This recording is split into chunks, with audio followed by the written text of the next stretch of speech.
This video is going to talk to you about the framework of webinar marketing and why it's important to lay it out in such a way that it will educate your market and provide you with the tools to build that foundation to educate people on a webinar format.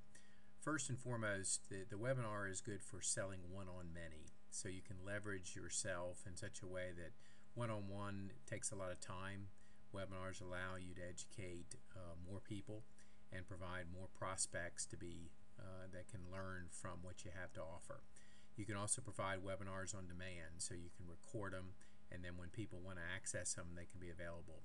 They're great for educating your market, and you can also have a good call to action. Now we're going to go through the framework of it to really let you know how to set one up, and it is important to walk them through this path because it is an effective way of really taking them from the start to the finish. And first and foremost, you want to do the opportunity. What is the big promise? What's possible during this webinar? So lay out the entire big picture scenario in your first part of the webinar. This webinar will show you how to do this. Get them excited about the webinar. Let them know what's possible or what's great about this webinar is, and then go ahead and tell them about that. As soon as you lay the foundation and give them the big picture, then go to the next part, which you're going to talk about expert story positioning, or ESP. This is where you have to go. You have to do your story of struggle of where you were before. Then all of a sudden you got this information, this product, this service. Tell them what you learned, the old versus the new. It's good to have photos here before and after so they can see that there's a difference between when you got the information and what happened as a result of it. And this is what you want to do in this part of it. Then get into the teaching of case studies. You know, social proof is real important, and you want to talk about what did you learn, what did people do with what you taught, how are some of the successful case studies working out there. Give them lessons of how they used your information to really get success. So you can talk about stories in this and give them numerous case studies. Next is really the myth. Bust the myth. This is very powerful. A lot of people in their mind have certain preconceived ideas about certain things. This is the time when you bust the myth.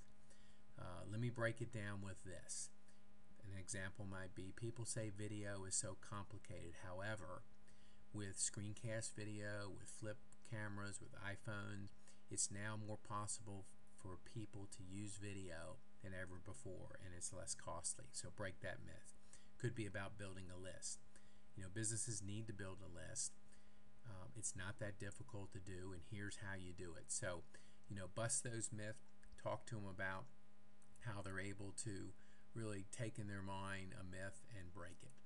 Now the next one, you might spend 40 to 50% of your webinar on this. This is where you do your teaching. 3 to 10 tips or steps.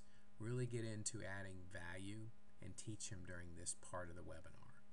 You could give the framework strategies, take them from point A to point B, and really give them an understanding of your topic and give them a good information that they can walk away from your webinar saying, that was very informational, that helped, and you were able to give them great information to be able to use out there. Then you finish up with the do's and don'ts.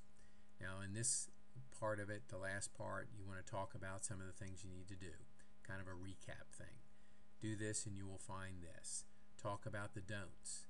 Throw that out there that allows them to really get in their mind that these are the things they're not going to do. So you lay that out and put it together and finish up with the do's and don'ts. So this is really the outline of the webinar format. You start out with the big picture, you get into the expert story positioning, your case studies, talk about your myths, get into your teaching of the tips and steps, and then finish up with do's and don'ts. By laying this out this way, you teach one-on-many, and you do it in an effective way of really bringing people that may not know anything about your topic and enable them to understand it by the time they go through a webinar with you. This has been Pete Kane with iMedia Marketing Z, and have a wonderful day.